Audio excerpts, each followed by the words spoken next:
Earth's magnetism, उसको terrestrial magnetism भी कहा जाता है। सो बेसिकली अर्थ जो है वो एक मैग्नेट के जैसे एक्ट करता है। तो अर्थ की ये जो प्रॉपर्टी है कि अर्थ के अंदर मैग्नेटिज्म है,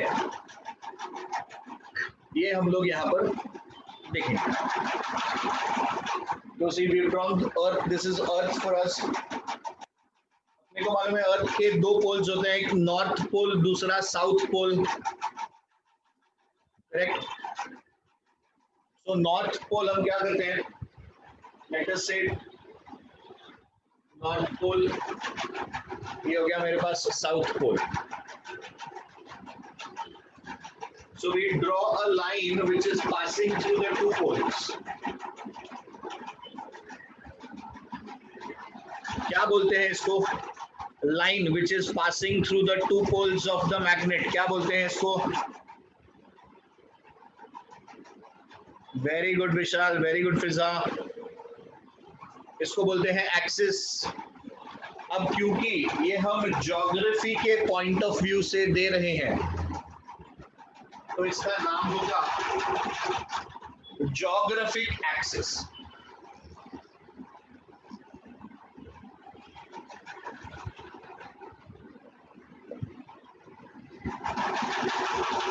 तो इसका नाम पड़ जाएगा ज्योग्राफिक एक्सिस।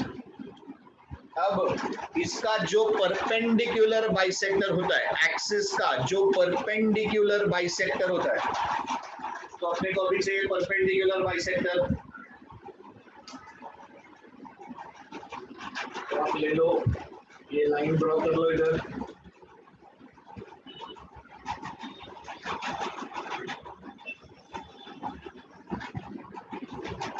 सो बेसिकली ये जो सर्कल आपको मिलेगा which is dividing this geographic axis,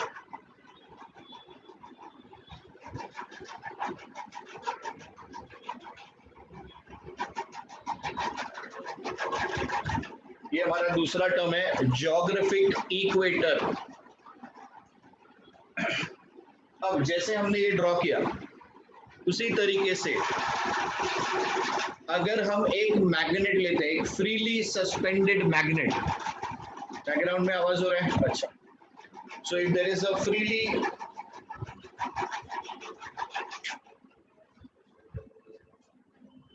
supposing we are having a freely suspended magnet, अपने पास एक फ्रीली सस्पेंडेड मैग्नेट है, तो ये जो फ्रीली सस्पेंडेड मैग्नेट होगा, we know that it will rest along the north south।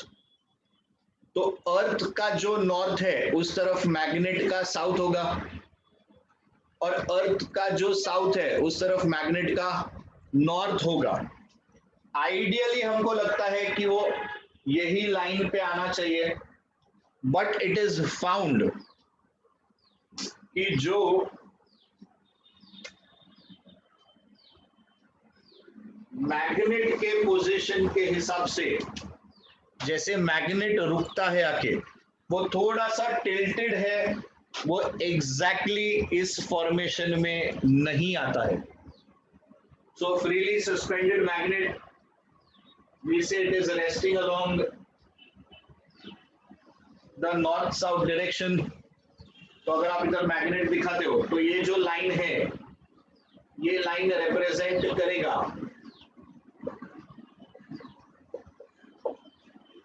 magnetic axis, so it will represent magnetic axis। अब इसका अगर आप परपेंडिकुलर ले लोगे, आपने एक लाइन लिया which is perpendicular to this magnetic axis, तो magnetic axis है आपके पास, इसका परपेंडिकुलर और बाइसेक्टर,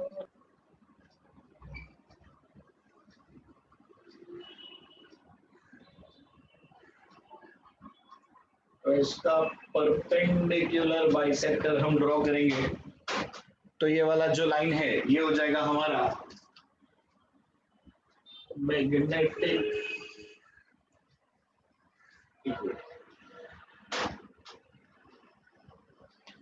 टर्म्स। समझ में आ रहे हैं आपको?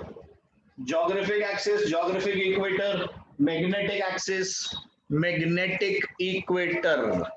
तो ये हमारे 4 टर्म्स हो गए। अब आगे बढ़ते हैं। अगर हमने अर्थ को अलोंग द एक्सिस कट कर दिया, तो आपने अर्थ को स्लाइस कर दिया। एक चाकू लो, समझो अर्थ, आपने एक फ्रूट ले लिया, गोल फ्रूट ले लिया आपने, और आपने बीच में से उसको स्लाइस कर दिया, तो ये किस तरीके से दिखाई देगा? तो ये आपको इस तरीके से, तो these are going to be 2 parts, right? तो आप इधर दूसरा पार्ट बना सकते हो। तो ये जो प्लेन सरफेस आपको मिला है, ये जो प्लेन सरफेस आपको मिला है, इसको बोला जाता है जोग्राफिक मेरिडियन।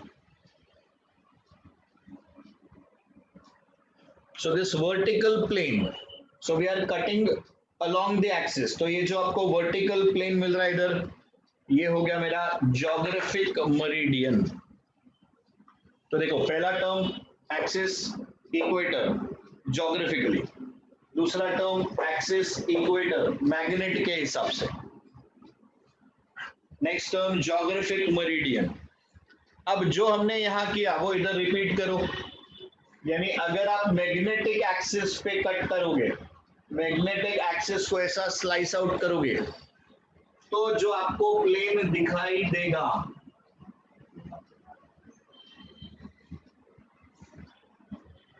वो ऐसा रहेगा, एंड दिस विल बी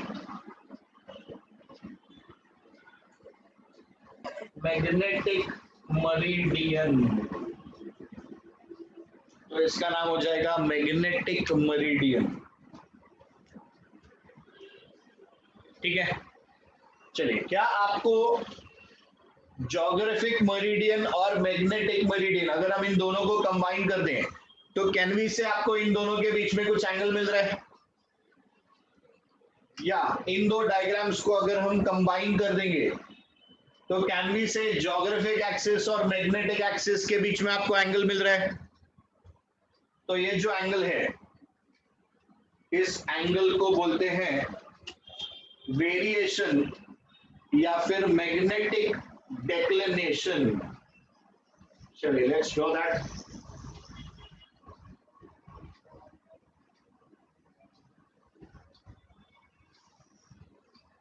तो ये आपकी टर्मिनोलॉजी है, ये सारे नाम, एक एक मार्क के लिए डेफिनेशंस आपको आ सकते हैं। चांसेस बहुत कम है, बट फिर भी डेफिनेशन के हिसाब से आप तैयारी कर सकते हो।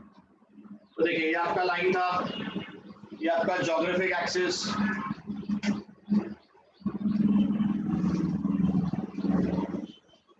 ये आपका मैग्नेटिक एक्सिस। अगर आप meridian plane point of view से देखोगे तो भी चलेगा, ये आपका जोग्राफिक प्लेन, ये आपका मैग्नेटिक मेरिडियन। इन दोनों के बीच में जो एंगल है, तो ये जो एंगल है अपने पास, इसको बोला जाता है मैग्नेटिक डेक्लिनेशन।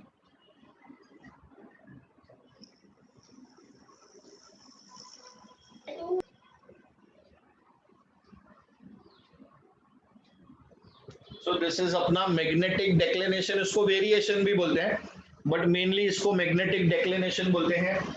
इसका वैल्यू है 11.3 डिग्रीज।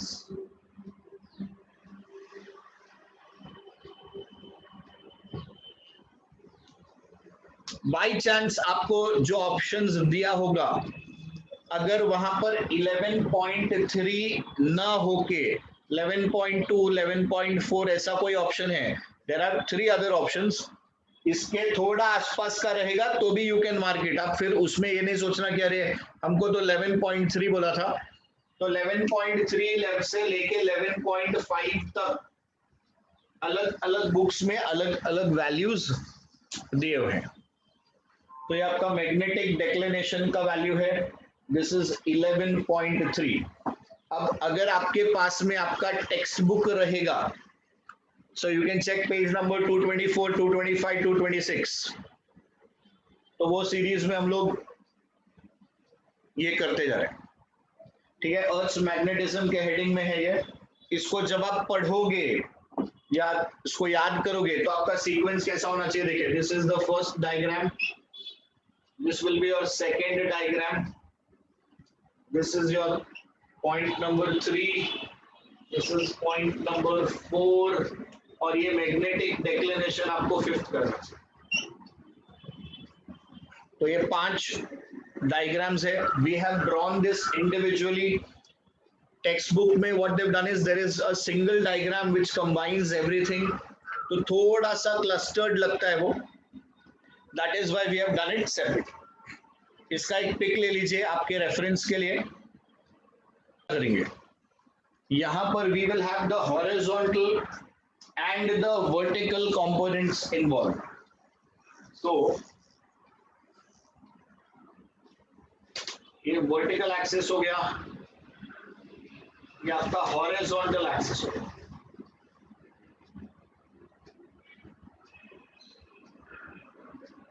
सो एक्स एक्सिस पे हमको हॉरिजॉन्टल कंपोनेंट मिलेगा और वाई एक्सिस पे हमको वर्टिकल कंपोनेंट मिलेगा।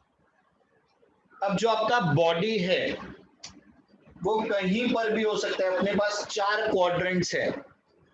So let's say first case body इधर है, सेकेंड केस इधर है, केस 3 बॉडी इधर, केस 4। तो ये जो पॉइंट्स हैं ये बॉडी के अलग अलग पोजीशंस है। कोई भी एक समझ लो, बाकी सब सेम ही है। आपको चारों क्वाड्रेंट्स में दिखा रहा हूं so that there is no confusion in your mind. तो हमारे पास में ये बॉडी है, हमने क्या किया, from the centre up to this point, यहां से आप लाइन ज्वाइन कर दीजिए,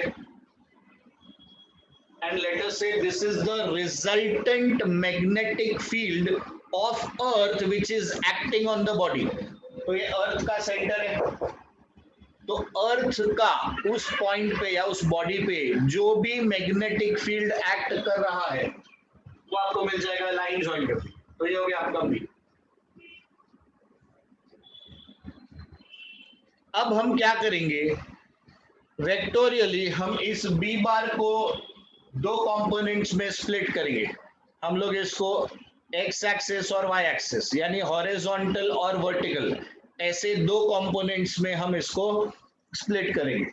तो हॉरिजॉन्टल कैसे मिलता है, इसको लेके आओ नीचे, ये हो गया आपका बी एच, इसको ड्रॉप करो इधर, ये हो गया आपका बी। अब इसी चीज को थोड़ा बड़ा करके देख लीजिए, तो ये आपके पास बी था,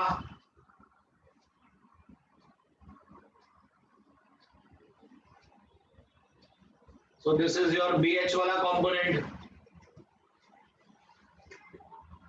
this is your BV वाला component. If this is BV, so this is also BV. Now please understand this angle here, angle between the resultant and the horizontal, इसको बोलते हैं angle of dip. The angle between resultant and horizontal is known as the angle of dip. It is given by this angle delta. मतलब अगर इधर मेरा body है तो ये हो गया मेरा एंगल ऑफ डिप। अगर आपका बॉडी इस जगह पर है तो आप ज्वाइन करो, इसका कंपोनेंट्स ले लो, ये आपका हॉरिजॉन्टल है, हॉरिजॉन्टल और रिजल्टेंट के बीच में जो एंगल है एंगल ऑफ डिप, इसको ज्वाइन करो, कंपोनेंट ले लो इधर। तो हॉरिजॉन्टल और रिजल्टेंट के बीच में जो एंगल है वो angle of dip, join this.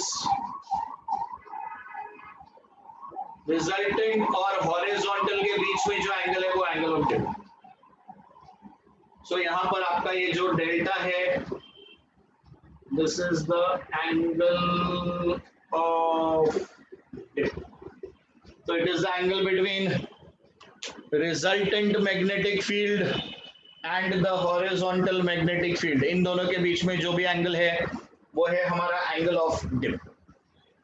Now coming to the solution for this, बहुत ऑब्वियस और बहुत सिंपल है. ये आपका राइट एंगल्ड ट्राइंगल आ गया, मतलब इधर अब क्या होगा, आगे ट्रिग्नोमेट्री से हम इसको सॉल्व कर सकते हैं. So what is sine delta? तो sine delta will be opposite upon hypo, तो हमको मिलेगा BV upon BH. What is cos delta? Cos delta will be adjacent upon hypo, BH upon hypo is B.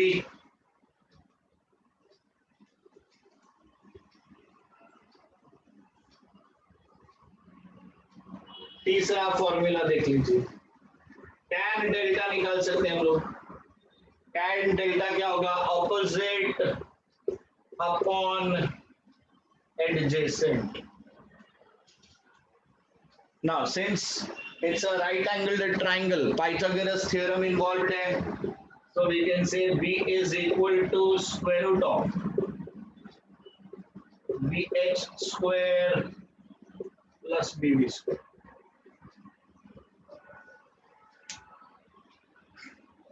तो ये इससे related फॉर्मूले हो गए. अब क्वेश्चन में क्या होगा या किस तरीके से क्वेश्चन आएगा, आपके टर्म्स देख लीजिए. You have resultant field B, you have the horizontal field B H, you have the vertical field B V and you have this angle delta. तो आपके पास में 4 वेरिएबल्स हैं, कोई भी 2 देकर वो आपको बाकी के 2 पूछ सकते हैं. सपोज उसने आपको हॉरिजॉन्टल बी दिया, सॉरी BH दिया और B दिया. वी आर नोइंग 2 थिंग्स, हमको B मालूम है रिजल्टेंट और हमको मालूम है horizontal B, BH and B. ये यूज किया, इधर से आपको डेल्टा मिला.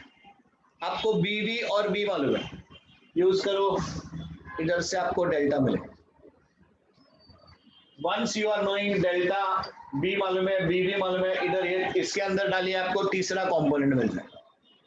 तो आपको तीसरा कंपोनेंट, 2 कंपोनेंट मालूम है, तीसरा मिलेगा. 2 कंपोनेंट मालूम है, तीसरा मिलेगा. 2 कंपोनेंट मालूम है, तीसरा मिलेगा.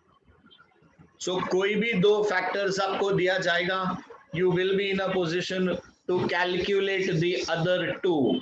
तो डेफिनेटली ये Gauss's theorem. So Gauss's law in magnetism देखिए प्लीज, मेरा नॉर्थ पोल, मेरा साउथ पोल, तो बार मैग्नेट में नॉर्थ पोल से मैग्नेटिक लाइंस निकलेगा, साउथ में जाएगा.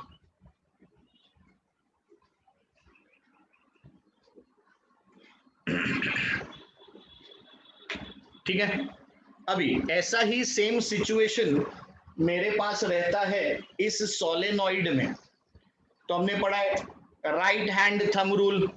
सो if the curled fingers are giving me current, तो मेरा कर्ल्ड फिंगर्स मुझे क्या दे रहा है? कर्ल्ड फिंगर्स मुझे अगर देगा करंट, तो जो मेरा थंब है वो थंब मुझे देगा मैग्नेटिक फील्ड का डायरेक्शन. तो यहाँ पर देखिए, ये मेरा कर्ल्ड फिंगर्स मेरे को करंट दे रहा है, तो ये जो मेरा थंब है ये मेरा मैग्नेटिक फील्ड का डायरेक्शन देगा. तो यहाँ पर भी जब आप मैग्नेटिक फील्ड बनाएंगे तो ये इस तरह से आपका मैग्नेटिक फील्ड है. तो आपके टेक्स्ट बुक में इन ऑल इससे रिलेटेड 3 डायग्राम्स दिया है. We are suppose to draw only these 2. तीसरा वाला डायग्राम इलेक्ट्रोस्टैटिक्स का है, तो वो यहाँ प्लीज मैग्नेटिज्म में आप मत बना दीजिए. अब ये क्या बोलना चाह रहे हैं, ये तो डायग्राम हो गया, ये भी हमको मालूम है, ये भी हम समझ गए.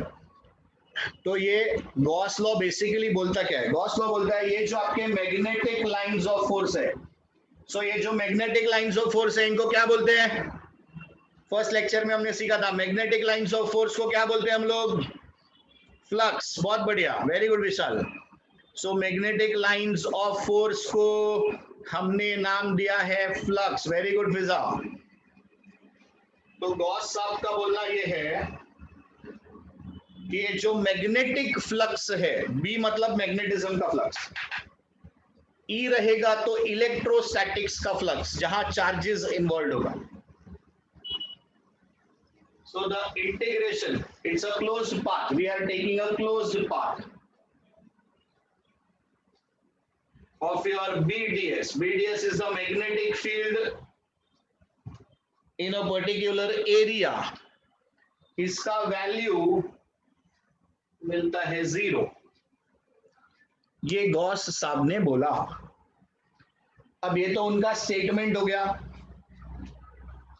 अपन इसको टेक्निकली समझने की कोशिश करते हैं कि ये क्यों 0 हो गया. चलिए आप बताइए. मुझे नॉर्थ पोल है अपने पास. Can I say it is plus M. South pole minus M. यहां पर भी this end is acting as the north pole, this is acting as the south pole. तो जब आपका north pole plus M, south pole minus M, add them, what do you get? Plus M minus M कितना मिला? 0. तो जो आपका effective pole strength है, देखिए इलेक्ट्रोस्टैटिक्स में हमारे पास चार्ज होता है, मैग्नेटिज्म में हमारे पास पोल स्ट्रेंथ होता है. तो हमारा नेट पोल स्ट्रेंथ कितना हो गया है? 0 हो गया है. सिमिलरली इसको दूसरे तरीके से आप कैसे समझ सकते हैं? What can you say about the number of lines that are going out?